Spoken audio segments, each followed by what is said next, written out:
जब से नरेंद्र मोदी भारत के प्रधानमंत्री बने हैं, तब से पाकिस्तान का रवैया बड़ा अजीब और गरीब है। भारत जब भी रिश्ते सुधारने के लिए कोई पहल करता है, पाकिस्तान की ओर से खुराफात शुरू हो जाती है, कभी सरहद पर गोलीबारी के रूप में, तो कभी कूटनीतिक गुस्ताखियों के रूप में। पेशावर में आर्मी पब्लिक स्कूल पर हमले के बाद तो पाकिस्तान ने हद ही कर दी। वो लखवी और हाफिज सईद जैसे भारत विरोधी आतंकियों को खुली छूट देता है और अपने मुल्क में आतंकी हमलों के लिए भारत पर तोहमत लगा देता है। अब एससीओ समिट में मोदी और नवाज शरीफ की मुलाकात के आसार बन रहे हैं। तो देखिए क्या हो रहा है। पाकिस्तान के डिफेंस मिनिस्टर बेवजह एटम बम चलाने की धमकी दे रहे हैं और पाकिस्तान सरकार ऐलान कर रही है कि हाफिज सईद या उसके संगठन पर पाबंदी नहीं लगेगी। अब यह बड़ी बहस का मुद्दा है कि मोदी नवाज की मुलाकात से पहले यह कैसी नापाक चाल है। एटम बम की धमकी, आतंकियों पर मेहरबानी, आखिर क्यों?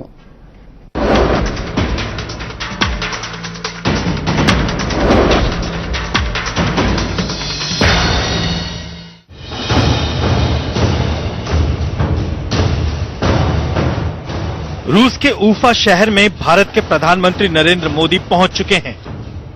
गुरुवार तक यहां पाकिस्तान के प्रधानमंत्री नवाज शरीफ भी पहुंचने वाले हैं। माना जा रहा है कि ऊफा में शंघाई सहयोग संगठन के शिखर सम्मेलन में मोदी और नवाज शरीफ की मुलाकात हो सकती है, लेकिन उससे पहले ही पाकिस्तान ने भारत को एटम बम की धमकी देना शुरू कर दिया है। एटमी टेक्नोलॉजी के इस्तेमाल का ऑप्शन भी हमारे बिल्कुल हमारे डिफेंस में जो है न्यूक्लियर ऑप्शन जो है वो बिल्कुल आखिर वो हमने जो न्यूक्लियर ऑप्शन जो है वो दिखाने के लिए तो नहीं रखी हुई, इसलिए रखी हुई है कि उसका डिटरेंट हो। इंडिया के साथ जंग हुई खुदा न खास्ता और रिवायती हथियारों में मुकाबला ना हो सका तो हम एटमी हथियार इस्तेमाल कर सकते हैं। जी बिल्कुल, वो एक ऑप्शन हमारे पास हर वक्त मौजूद है। पाकिस्तान के रक्षा मंत्री ख्वाजा आसिफ चौधरी परमाणु बम की धमकी पर ही नहीं रुके। उन्होंने भारत पर बेसिर पैर के आरोप लगाने भी शुरू कर दिए। बलूचिस्तान में अभी MKM के हवाले से भी बातें आ रही है। इस प्रॉक्सी वॉर को हम किस तरह रिस्पॉन्ड कर रहे हैं?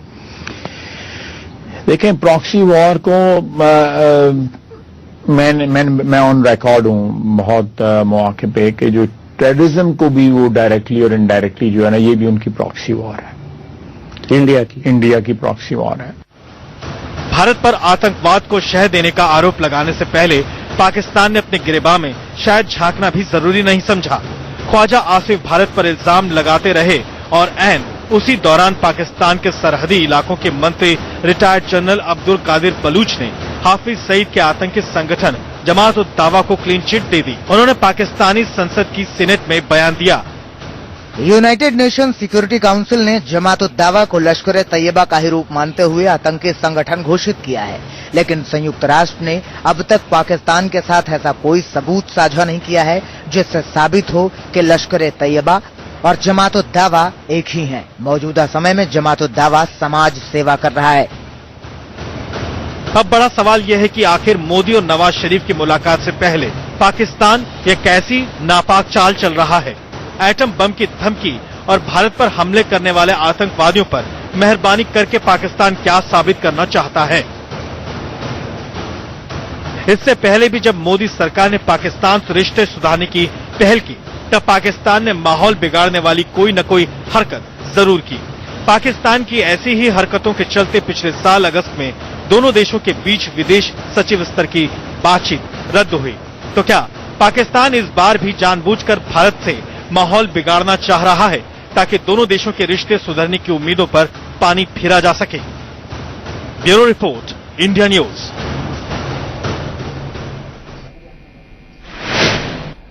तो मोदी और नवाज की मुलाकात से पहले ये नापाक हरकत क्यों? आइए इस मुद्दे पर बड़ी बहस हम शुरू करते हैं। सरदार आरपी सिंह साहब होंगे, national secretary Bharatiya Janata party के। मीम अफजल साहब कांग्रेस के स्पोक्स पर्सन यहां मौजूद हैं मेरे साथ स्टूडियो में। SD Muni foreign affairs expert हमारे साथ मौजूद हैं यहां स्टूडियो में। Retired major general GD Bakshi defence expert के तौर पर इस बड़ी बहस में आज शामिल होंगे। कमर आगा साहब हमारे साथ हैं, सीनियर जर्नलिस्ट और फॉरेन रिलेशन एक्सपर्ट के तौर पर। और साथ ही जनाब एम अली साहब हमारे साथ पाकिस्तान से जुड़ेंगे, वहां से पॉलिटिकल एनालिस्ट की हैसियत से। बहुत बहुत स्वागत हम आप सभी का करते हैं। और सबसे पहले मीम अफजल साहब मैं आपसे पूछना चाहूंगा, जिस तरीके की ये भभकियां मिलती हैं पाकिस्तान से, परमाणु बम की, इस तरीके के हमलों की, हमने देखा है कि अक्सर या तो सीज फायर का उल्लंघन होता है, हुर्रियत से बातचीत होती है, तो वो ऐसे किसी सकारात्मक मोड़ पर होती है जिसकी पहल भारत ने की होती है। इस बार फिर यही पाकिस्तान की तरफ से हरकत पेश आई है। देखिए, ये तो बिल्कुल स्वाभाविक है कि इस किस्म की हरकतें माजी में भी होती रही हैं और इस सरकार ने आने के बाद जिस किस्म के दावे किए थे कि पाकिस्तान के साथ रिश्ता बेहतर बनेगा, वो भी अपनी कोशिश में नाकाम दिखाई दी है मुझको। और वहां से यकीनन जब भी कोई ऐसी बातचीत हम लोग शुरू करने की कोशिश करते रहे हैं, कोई ना कोई इस तरह की गड़बड़ करके उसको सबोटैच करने का काम ये करते हैं। मेरी समझ में नहीं आता है कि भारत के साथ ये अपने रिश्तों को खराब करने का इनको शौक क्यों है और क्यों ये चाहते हैं कि हम लोग हमेशा एक दूसरे के साथ कन्फ्रंट करें। वैसे तो इसके बारे में बहुत सारी बातें कही जा सकती हैं, लेकिन मेरा ख्याल यह है कि पाकिस्तान के अंदर एक लॉबी ऐसी है उनकी सरकार में बैठी हुई। ये सिर्फ खाली फौज का मामला नहीं है। अक्सर लोग कहते हैं कि साहब वो आईएसआई और फौज, मैं समझता हूं वहां पर कुछ लोग हैं ऐसे जो बाकायदा इस पर कहना चाहिए कि बाहर से जो कुछ इंस्ट्रक्शंस पर काम करते हैं कि इन दोनों मुल्कों के दरमियान में कभी भी ताल्लुकात अच्छे नहीं होने चाहिए, और उसको सामने रखते हुए वो इस किस्म का प्रेशर बिल्डअप करते हैं। वहां की फॉरेन मिनिस्ट्री को भी आप कह सकते हैं, वहां कुछ और एक एलिमेंट्स हैं जिन्होंने ये बिल्कुल एक तरीका बना रखा है, और जाहिर है उसके अंदर आईएसआई और फौज का जो एक रोल रहता है वो रहता है। वहां का पॉलिटिकल सिस्टम कभी कभी मालूम होता है कि वो दोस्ती ख्वाह है, लेकिन लास्ट में जाकर के उसको भी हथियार डालने पड़ते हैं और फिर वो भी वही जबान बोलने लगता है जैसे अभी बोली गई। अब इस वक्त तो किसी तरह का बॉर्डर पर कोई टेंशन नहीं है, किसी तरह की कोई बात नहीं थी, खामोशी से ठीक था। कुछ दिनों से कुछ खामोशी सी दिखाई दे रही थी, वरना जब से सरकार आई इसने दावे बहुत किए, लेकिन बराबर इस किस्म की मदाखलत और रेशा दवानियां और कहना चाहिए कि मुसलसल टीज करने वाला काम, और जैसे हाफिज सईद का मामला था या जो कुछ भी लखवी का मामला है, सबको अगर आप देखेंगे तो एक ही बात समझ में आएगी कि शायद पाकिस्तान को ये पसंद ही नहीं है कि हिंदुस्तान से उसके रिश्ते अच्छे हों। मुझे इस पर तरस आता है और मुझे ये ख्याल आता है कि दो पड़ोसियों के दरमियान में जो रिश्ते अच्छे बन सकते हैं उसमें जो कोशिश हो सकती है वो पाकिस्तान की तरफ से क्यों नहीं होती है। जी ठीक है मीम अफजल साहब, हम लौटेंगे आपके पास और साथ ही तमाम मेहमान हमारे साथ हैं, लेकिन इस वक्त रूस के उफा का हम रुख करते हैं जहां से editor in chief Deepak Chaurasia live जुड़े हुए हमारे साथ।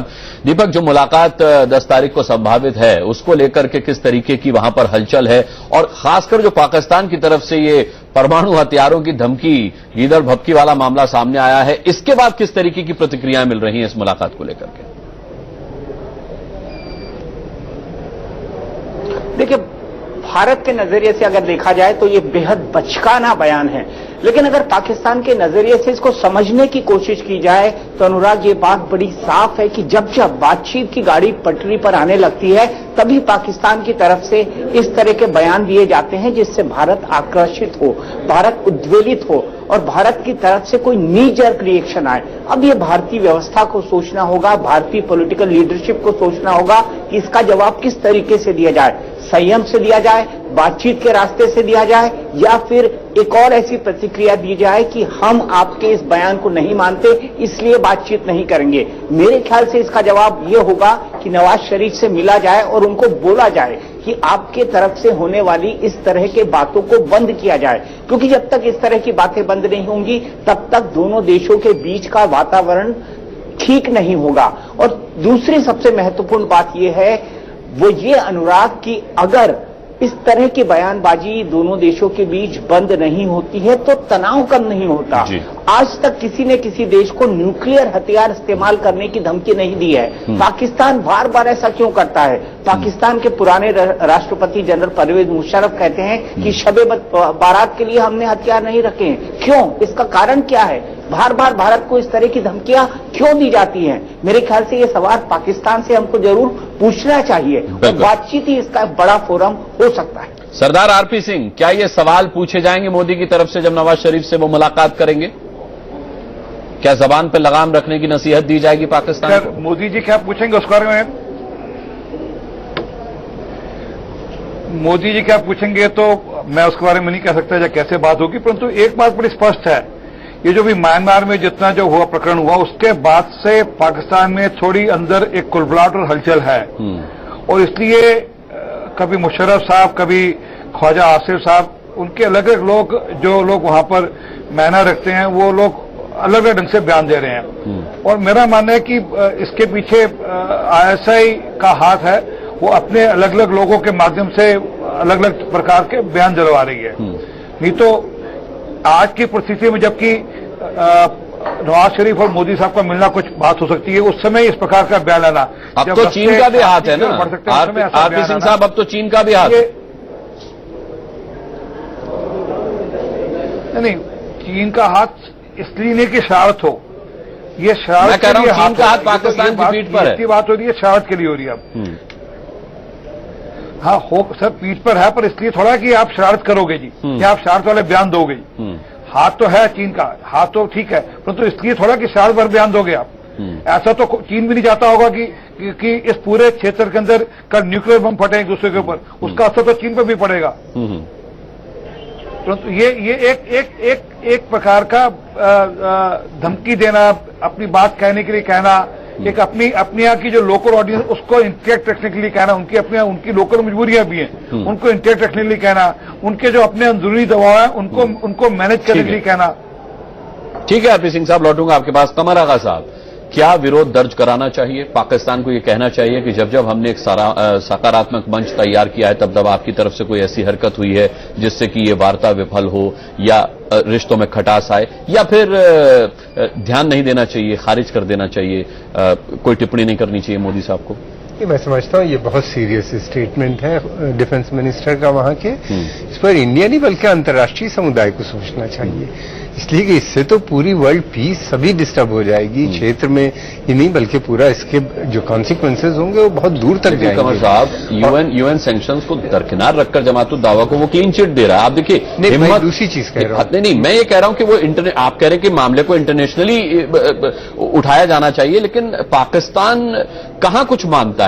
आप देखें कि वो जिस तरीके से क्लीन चिट दे रहा है अपने आतंकवादियों को, उनके संगठनों को, तो ये इसका खौफ है कहां पाकिस्तान? मैं दूसरी चीज कह रहा हूं, अंतर्राष्ट्रीय समुदाय को सोचना चाहिए कि पाकिस्तान के ऊपर सैंक्शंस लगाए, वहां की सेना के ऊपर सैंक्शंस लगाए, उनकी मिलिट्री स्पेयर पार्ट्स बंद होने चाहिए, उनको जो एड दी जाती है अंतर्राष्ट्रीय समुदाय जो बराबर उनके जो मित्र देश हैं, खासतौर से अमेरिका और वेस्टर्न यूरोप, जो मिलिट्री की जो एटलीस्ट जो एड है सबसे पहले उसको बंद करना चाहिए और इतना प्रेशर बिल्डअप करे। पाकिस्तान एक ऐसा मुल्क है वो पूरी तरह से निर्भर है वेस्टर्न नेशंस के ऊपर, अमेरिका के ऊपर, चीन के ऊपर, दूसरे नेशंस पे। अगर उसके ऊपर सैंक्शंस लगते हैं, मैं समझता हूं अगर अब नहीं लगाए सैंक्शन तो कब लगाएंगे? एक तरफ तो वो लगातार मिलिटेंसी को इनकरेज कर रहे हैं जिसकी वजह से हिंदुस्तान अकेला नहीं बल्कि पूरा रीजन, अफगानिस्तान तो तबाह बर्बाद हो गया, प्री इंडस्ट्रियल एज में पहुंच गया है। और दूसरी तरफ आतंकवाद में किसी तरह की कमी नहीं कर रहे हैं, उनको सपोर्ट दे रहे हैं और फिर इस तरह की धमकियां देना कि हम न्यूक्लियर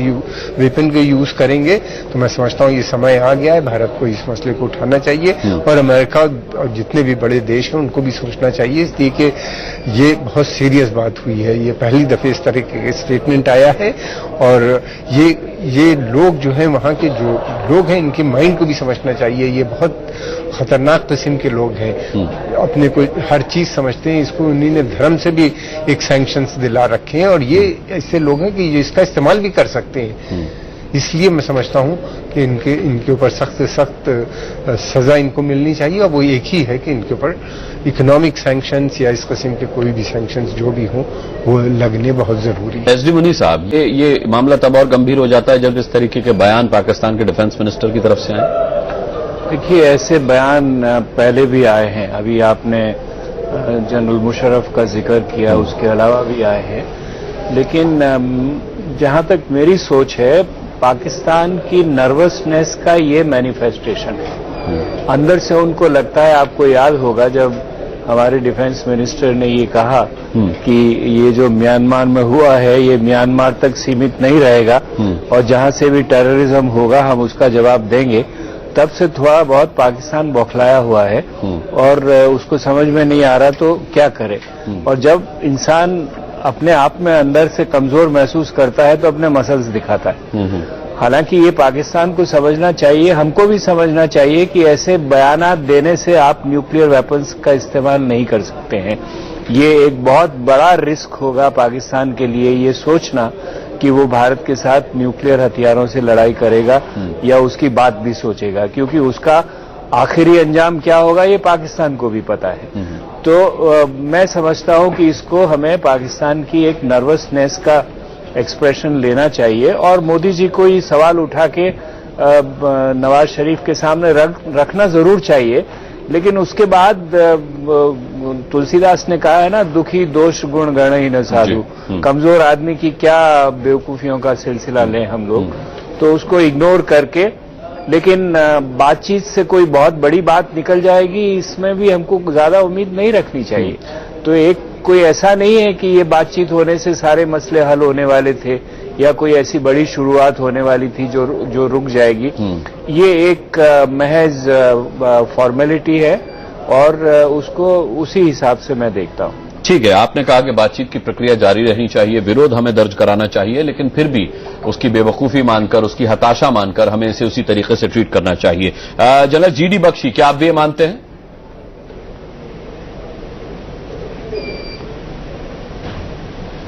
देखिए साहब, दुनिया में तमाम मुल्क जिनके पास न्यूक्लियर वेपन्स हैं, उनके न्यूक्लियर वेपन्स हासिल करने की जो मुद्दा है वो ये रहा है कि ऐसे हथियार हमारे खिलाफ इस्तेमाल कोई ना करे। मतलब डेटरेंस के लिए दुनिया भर के देशों ने जो है, जिनके पास अब 9 मुल्क जो बन गए हैं जिनके पास न्यूक्लियर हथियार हैं, उन्होंने इसीलिए लिया है कि ऐसे हथियारों, एटमी हथियारों का कभी हमारे खिलाफ इस्तेमाल ना हो। केवल और केवल पाकिस्तान एक ऐसा मुल्क है जो आए दिन न्यूक्लियर हथियारों को इस्तेमाल करने की गीदड़ भभकियां देता रहता है। और बिल्कुल ठीक कह रहे हैं मुनी साहब, जब भी वहां नर्वसनेस की दर्जे हरारत थोड़ी भी बढ़ जाती है, अपने आप को दिलासा देने के लिए पाकिस्तान के लीडरान जो हैं वो छत पे चढ़ के न्यूक्लियर बमों की, न्यूक्लियर लड़ाई की वो हकाल देनी शुरू कर देते हैं। ये कोरा बकवास है। It is absolute nonsense. हम सब आवाज आ रही है इसका युद्ध 3 महीने तक चला। प्लीज मुझे गिन के बताइए कितने एटमी बम आपने दिल्ली पे या कहीं और गिरते देखे। 3 महीने तकरीबन ये युद्ध चला था और कोई सवाल नहीं पैदा होता कि ये इतनी दुस्साहस करेंगे, क्योंकि ये उसका अंजाम अच्छी तरह जानते हैं। पाकिस्तान हमसे साइज में 5वां हिस्सा है और अगर हमने अपने पूरे न्यूक्लियर हथियार वहां दाग दिए तो पाकिस्तान की तो जून भी खत्म हो जाएगी। और पाकिस्तान को यह भी पता होना चाहिए कि ज्यादातर हमारे nuclear weapons Pakistani west Punjab पर टारगेट होंगे, ताकि वहां की नस्ल हमेशा हमेशा के लिए खत्म हो जाए। हम तो फिर भी बच के निकल आएंगे, ये भी इनको क्लियर है। ये गिदड़ भपकी देना, शब्बे बारात और न्यूक्लियर बॉम्ब को एक सांस में बोलना, ये मजाक है। It doesn't impress anyone.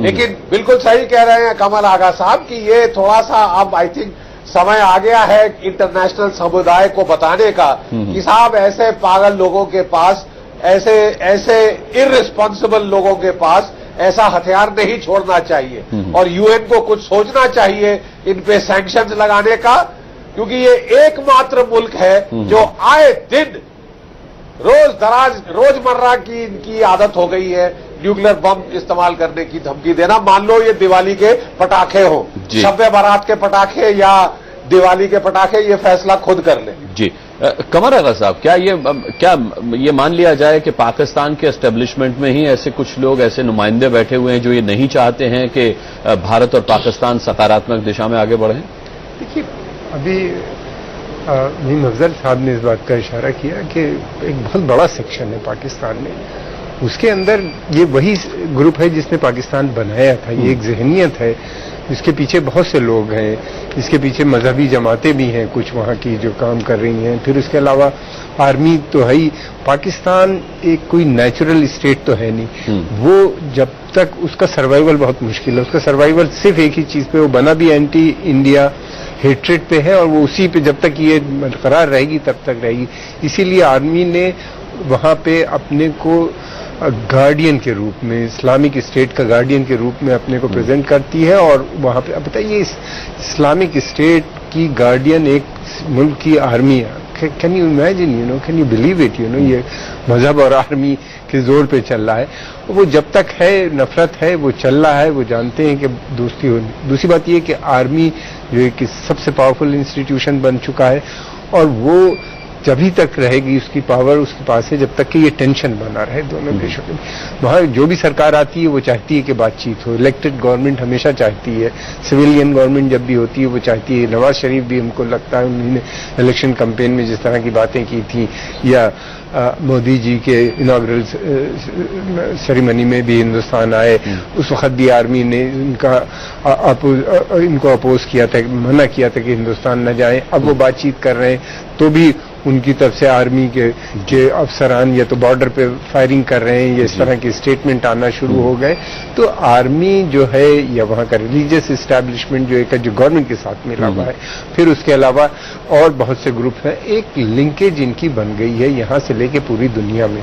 एक उसका ये पूरा फायदा उठाते हैं। और वहां की जो सेना है वो एक मर्सिनरी का भी काम करती है, दूसरे देशों की इंटरेस्ट को अलग अलग जगहों पे जाके सर्व करती है। तो ये एक बहुत बड़ा एक पूरा जाल फैला हुआ है, और एंटी इंडिया हेट्रेड उसकी मेन चीज है। जी, दीपक का हम रुख करेंगे उफा में।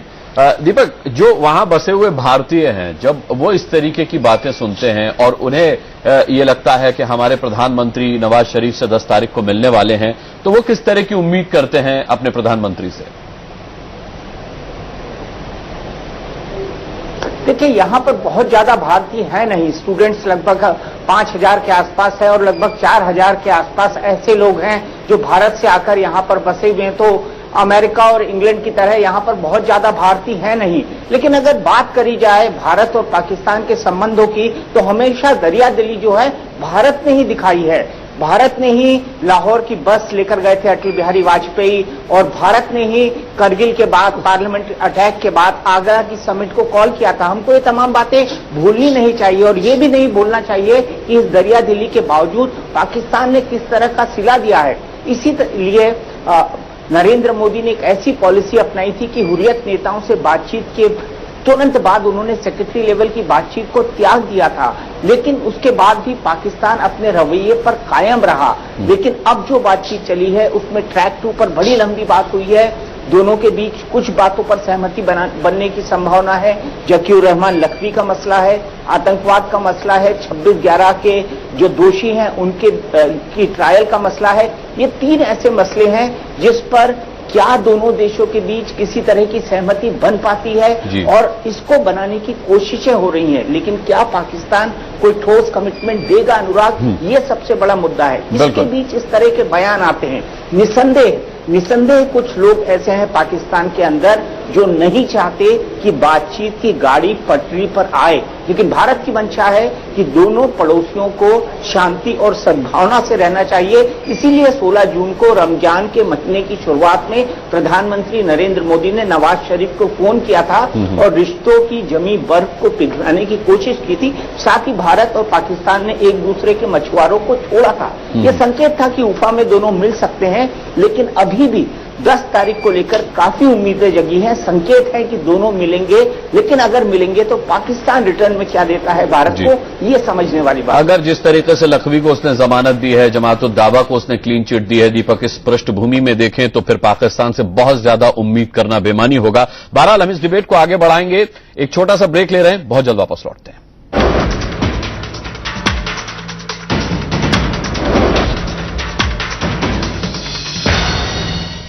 एटम बम की धमकी, आतंकियों पर मेहरबानी, लखवी को जमानत, जमात-उद-दावा को क्लीन चिट। पाकिस्तान रोड़े क्यों अटकाता है जब भी भारत किसी तरह की भी सकारात्मक मंच को तैयार करता है बातचीत के लिए, मिलने जुलने के लिए? मीम अफजल साहब, अब जब 10 तारीख को जो संभावित मुलाकात नवाज शरीफ और नरेंद्र मोदी साहब के बीच होनी है, क्या उम्मीद आप करते हैं नरेंद्र मोदी साहब की तरफ से? देखिए, मैं अपने प्रधानमंत्री के ताल्लुक से इस वक्त कुछ नहीं कहूंगा। जो काम उन्हें करना है वो जरूर करें, लेकिन दीपक वहां से जिस उम्मीद का इजहार कर रहे हैं कि 10 तारीख को उनको लगता है 3 मुद्दों पर शायद कुछ बात हो और कुछ अच्छा नतीजा निकल आए, ऐसी उम्मीद वो कर रहे हैं, मुझे दूर दूर तक उसकी उम्मीद नजर आती नहीं है, जैसा मुस्कान आप खुद भी कह रहे थे। इसलिए कि पाकिस्तान के अंदर जिस तरह का एक निजाम बन गया है, वो निजाम अपने आप में हिंदुस्तान मुखालिफ निजाम बन चुका है। मैं एक बात यहां कहना चाहता हूं कि जहां तक हिंदुस्तान और पाकिस्तान के अवाम का ताल्लुक है, उनके अंदर बड़ा जज्बा है कि हम दोनों मुल्क करीब आए। पाकिस्तान में भी है ये बात। और अभी एक बात कही जो कमर आगा साहब कह रहे थे कि पाकिस्तान तो हिंदुस्तान की नफरत की बुनियाद पर ही, ठीक है, ये बात किसी हद तक सही है, लेकिन ऐसा बहुत से दुनिया के मुल्कों में हुआ है और बाद में हालात ठीक होते हैं। जर्मनी जब अलहदा हुआ आपस में, उसके बाद दीवार टूटी, उसके बाद आज वहां देखिए क्या है। पाकिस्तान और हिंदुस्तान के दरमियान में कुछ ताकतें ऐसी हैं, मैं आपको एक बात बताऊं, इसके अंदर एक बहुत बड़ी लॉबी है जो हिंदुस्तान और पाकिस्तान के, जो मैं शुरू में जिसका मैंने इशारा किया, वो चाहते ही नहीं है कि इन दोनों मुल्कों के दरमियान में ताल्लुकात हों। इसलिए कि शायद जितनी नफरत बढ़ती है उतना हम लोगों को अपने डिफेंस पर बड़ा पैसा खर्च करना पड़ता है और जाहिर है कि हमें हथियार भी खरीदने पड़ते हैं, पाकिस्तान को भी इसकी कोशिश करनी पड़ती है। कुछ बैनुल अक़वामी ताकतें यानी इंटरनेशनल कुछ फोर्सेस हैं जो इसके अंदर इनडायरेक्टली इन्वॉल्व हैं और जो हमेशा अपने हिसाब से पाकिस्तान को इस्तेमाल करने की कोशिश करते हैं। आपका इशारा चीन की तरफ है? यकीनन, और किसकी तरफ होगा। उसके अलावा भी, चीन के अलावा भी कुछ छोटे बड़े देश हैं जो जिनका इंटरेस्ट है। अब जैसे मैं आपको बताऊं, कभी कभी अभी कबर साहब ने कहा कि मजहब का सहारा लेते हैं। इस्लाम में कहीं भी टेररिज्म की कोई गुंजाइश नहीं है। आप बहस कर लें, 1 घंटे की इसके ऊपर बहस रखें, हम आपको बताएंगे इस्लाम टेररिज्म पर क्या कहता है, जहाद क्या चीज है। ये जिस तरह का जहाद दिखाते हैं, जिस तरह से लोगों को जान लेते हैं, इस्लाम तो इसकी मनाफी करता है, इसके बिल्कुल खिलाफ है। पाकिस्तान जो अपने आप को एक इस्लाम, जो इस्लाम के नाम पर बना है, वहां अगर इस्लाम के नाम पर इस किस्म की हरकतें हों और वो एक हिंदुस्तान, आपको पता है हिंदुस्तान के अंदर जो मुसलमान हैं वो दुनिया में इंडोनेशिया के बाद दूसरे नंबर पर सबसे ज्यादा, सारे अरब मुल्कों के अगर मुसलमानों को मिला ले तब भी हमारी आबादी ज्यादा है।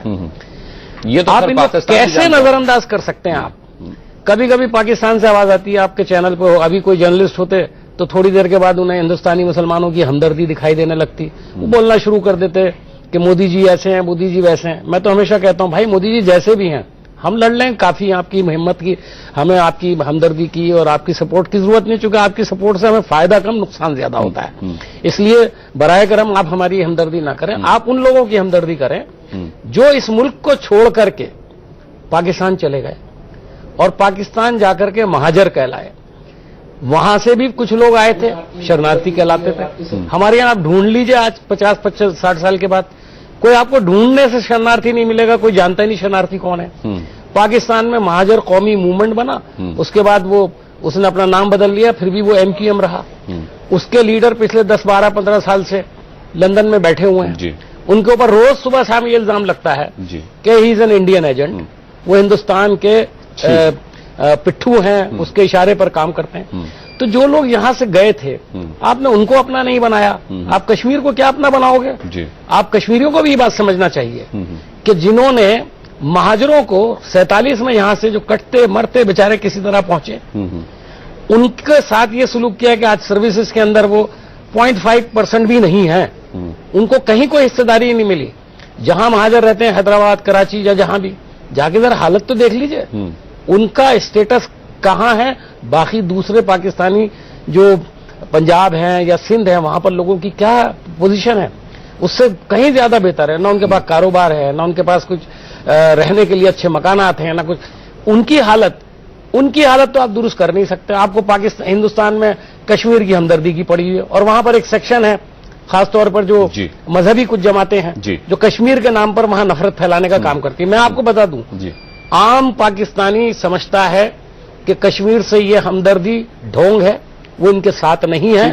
वो ये समझता है कि पाकिस्तान को अपने आप को ताकतवर बनाने में खर्च करना चाहिए, ताकत अपनी तो बढ़ानी चाहिए। पाकिस्तान के लोग भी अब तो ये जानते हैं कि हिंदुस्तान मैं सही बता रहा हूँ, वहां जो इस वक्त इकोनॉमिक कंडीशन है, जितनी बुरी हालत है, महंगाई है, लोड शेडिंग है, आप जाकर तो देखिए वहां पर लोग बता रहे हैं कि वहां पर अभी कराची जैसे शहर में 1500 आदमी चंद रोज के अंदर मर गए। उसकी रीजन पता है क्या है? उसका रीजन था लोड शेडिंग, और वहां पर लू चल पड़ी, जिसके नतीजे में लोग मारे गए। ठीक, गुर्बत है, बड़ी जबरदस्त गुर्बत है। ठीक है मुनी साहब, हमें याद है जब मोदी साहब ने शपथ पर बुलाया था नवाज शरीफ साहब को, तो बॉर्डर पर फायरिंग शुरू कर दी गई।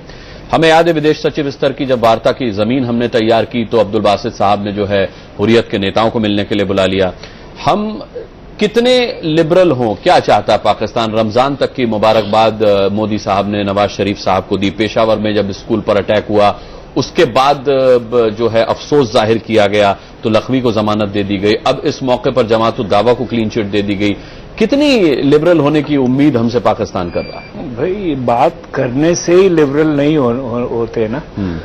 अगर हम कंसीड करें कुछ ऐसा जो नहीं कंसीड करना चाहिए, तब मैं मानूंगा कि हम कोई ज्यादा लिबरल हो गए। बात करना अच्छा है, अच्छी डिप्लोमेसी है। मेरा मतलब है जब हम पहल करते हैं तो वहां से कोई ना कोई खुराफात हो जाती नहीं। हाँ, तो चाहता क्या पाकिस्तान? नहीं, तो इसमें नुकसान किसका हुआ, हमारा या पाकिस्तान का? बेशक पाकिस्तान का। पाकिस्तान को ये समझ में आया, पाकिस्तान लोगों ने ये कहा कि देखिए ये लोग बात करना चाहते हैं, पाकिस्तान ऐसे मसले उठाता है, तो है ना, गुफ्तगू बंद न हो, बात से बात चले। बात का हमें न्योता उनको देते रहना चाहिए। वो करें उनकी मर्जी है, ना करें उनकी मर्जी है। और बात करने में कोई ठोस मसला निकलेगा उसको हम तब मानेंगे जब तक वो हमारे इंटरेस्ट में नहीं होगा। देखिए आपने अभी ये दीपक ने वहां बैठ के कहा कि लखवी पे कुछ फैसला हो जाए, टेररिज्म पे कोई फैसला हो जाए। अरे भाई, जो बंबई के गुनाहगार हैं उनके ही ऊपर कुछ कर दो, जो कायदा, और इतनी लंबी चौड़ी जाने की जरूरत ही नहीं है। तो वो तो पाकिस्तान कर नहीं पा रहा है, उसकी अपनी अंदर की हालात ऐसे हैं कि वो कर नहीं पा रहा है। तो कोई बहुत बड़ी उम्मीद करना बेमानी लगता है मेरे को। ठीक है, आपको इंटरप्ट कर रहा हूं मुनी साहब, क्योंकि पाकिस्तान से हमारे साथ वहां के पॉलिटिकल एनालिस्ट मायद अली साहब जुड़ गए हैं। अली साहब, क्या आप लोग वाकई नहीं चाहते हैं कि किसी सकारात्मक दिशा में भारत और पाकिस्तान के बीच बातचीत बढ़े? 10 जुलाई को नवाज शरीफ साहब और हमारे नरेंद्र मोदी साहब की मुलाकात होने वाली है, लेकिन आपके डिफेंस मिनिस्टर परमाणु हथियारों की धमकी दे रहे हैं। देखिए, मैं ये समझता हूं कि जो आज ख्वाजा साहब ने दी है स्टेटमेंट, इसका ताल्लुक कोई भी नहीं हो सकता भारत में जो मुलाकात होनी है नरेंद्र मोदी साहब की और प्राइम मिनिस्टर नवाज शरीफ साहब की, जो कि एक्सपेक्टेड है, अभी पता नहीं स्केड्यूल्ड है या नहीं है। और अगर ये स्केड्यूल्ड है तो ये काम डिफेंस मिनिस्टर साहब कर नहीं सकते। उनकी ब्रीफिंग्स ऑलरेडी हो चुकी होंगी, जो नेशनल सिक्योरिटी ने बैठ के बात की होगी, उनके क्या बात। मैं ये नहीं कह रहा कि उनका निशाना वो मुलाकात थी, मायद अली साहब, मैं ये नहीं कह रहा कि उनका निशाना वो मुलाकात थी। मैं ये कह रहा हूं कि ऐसे वक्त में, ऐसे नाजुक वक्त में इस तरीके के बयानों से आपको नहीं लगता कि मुलाकात पर असर पड़ेगा, दोनों देशों के संबंधों पर असर पड़ेगा? देखिए, अगर मुलाकात पे कोई असर डालना होता तो फिर ये मुलाकात तय ना पाती। यहाँ बहुत पेचीदा मामला है, पाकिस्तान में खाली पॉलिटिकल मामलात नहीं होते, इस्टेब्लिशमेंट को साथ लेके चलना पड़ता है, एक पॉलिटिकल विल को लेके चलना पड़ता है, बाकी पार्टियों को लेके चलना पड़ता है। ये एक स्टेटमेंट है, इसको आप इतना सीरियसली ना लें।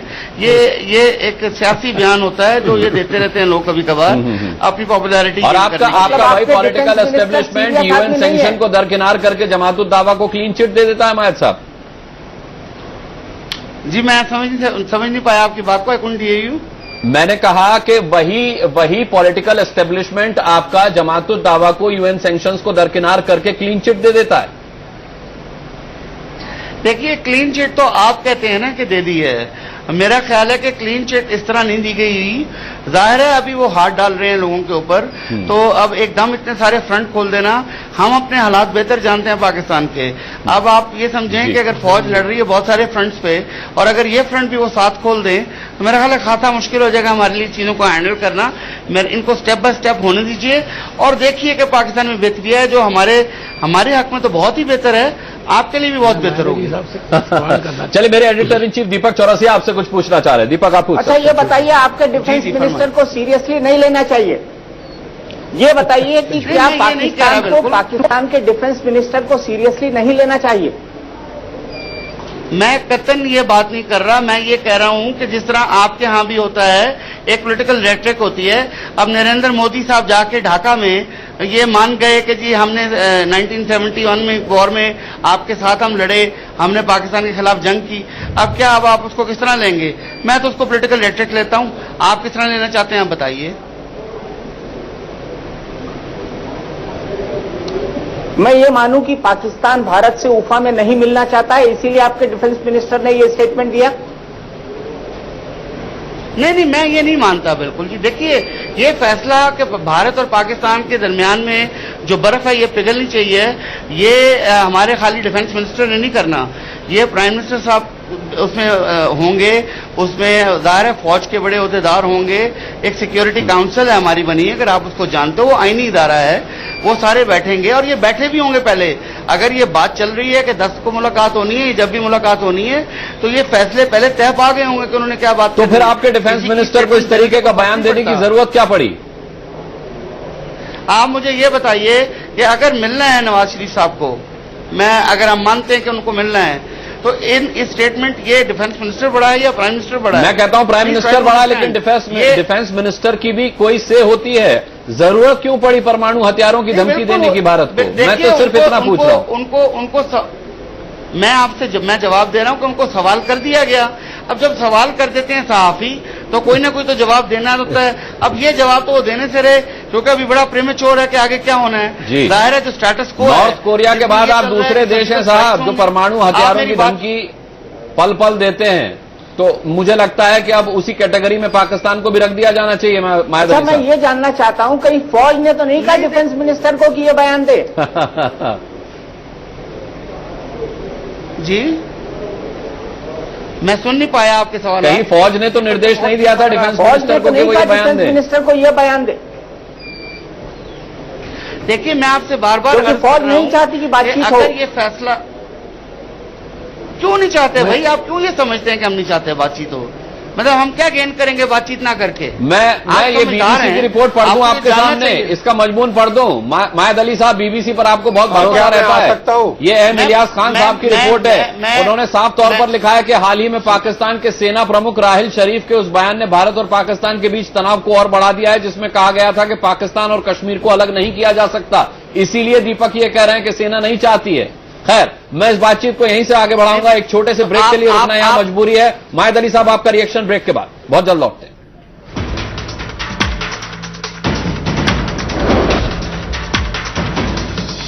के बाद बड़ी बहस में एक बार फिर आपका स्वागत है। मायद अली साहब, ब्रेक पर जाने से पहले पूछे गए सवाल का जवाब तो आप दें ही, साथ ही यहां कांग्रेस पार्टी के प्रवक्ता मीम अफजल साहब आपसे कुछ पूछना चाहते हैं, वो सवाल भी हो जाए, फिर आपके दोनों जवाब।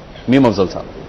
मैं साहब, आपको जहां तक मैं समझता हूं, यहाँ एक पॉलिटिकल कुछ पूछना चाहता हूं। ठीक है बख्शी साहब, मैं आपके पास भी आऊंगा। पॉलिटिकल एनालिस्ट हैं, लेकिन मैं देखता हूं कभी भी पाकिस्तान से पॉलिटिकल एनालिस्ट आते हैं या हमारे जर्नलिस्ट भाई आते हैं तो पार्टी बन जाते हैं। मैं सिर्फ आपसे ये पूछना चाहता हूं कि डिफेंस मिनिस्टर साहब ने जो बयान दिया है, एक पॉलिटिकल एनालिस्ट के तौर पर आप ये बताएं कि जबकि मुलाकात की बात भी हो रही है, 10 तारीख को एक्सपेक्टेड भी है, और मैं डिप्लोमेट भी रहा हूं, इसलिए जरा सा मैं ये सवाल इसलिए पूछ रहा हूं क्योंकि मैं जानता हूं इसकी गहराई को, कि एक तरफ आप बातचीत करें, दूसरी तरफ से एक धमकी आ जाए, उसके मतलब क्या होता है। लेकिन मैं आपसे पूछना चाहता हूं, ईमानदारी से बताइए कि क्या इससे रिश्ते बेहतर होंगे? क्या इसकी जरूरत थी? अगर ये आपने खुद कहा कोई डिफेंस कमेटी आपकी बैठती है, वो सब तय करते हैं, सब बैठे होंगे, अगर ये सब बैठ करके तय करके किया गया है तो क्या आपके ख्याल में एक मुनासिब बात है? क्या इससे रिश्ते बेहतर होंगे या रिश्ते खराब होने की ज्यादा उम्मीद है? मायद अली साहब।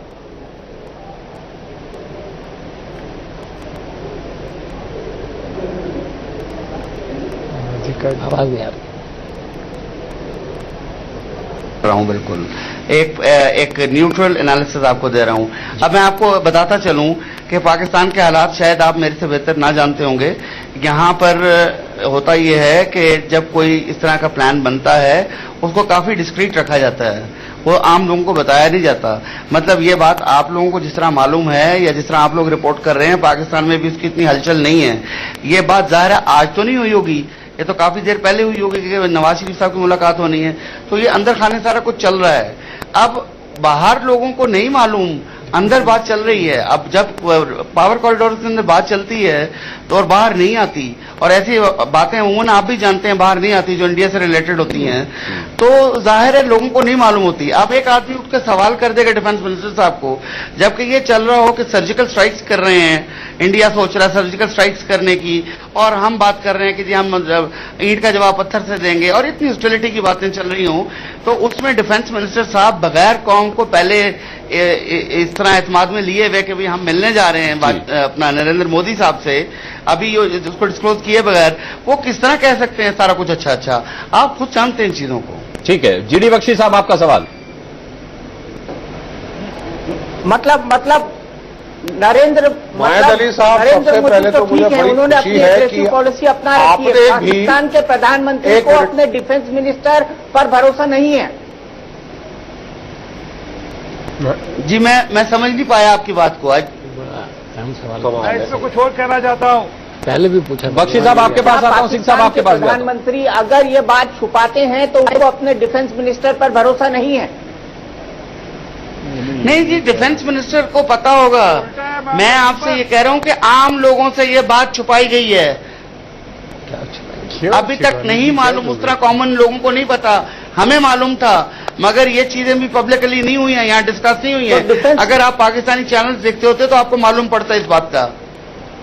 ये उन्होंने सवाल कर दिया, उनको एक डाल दिया सवाल, जिसका जवाब उन्होंने वो दिया जो कि डिफेंस मिनिस्टर संभल कर बोलते, ये उम्मीद जरूर की जा सकती है। ये बेमानी उम्मीद नहीं है मायद अली साहब कि आपके डिफेंस मिनिस्टर को जबान पर लगाम रखकर बोलना चाहिए था। जीडी बख्शी साहब आपका सवाल।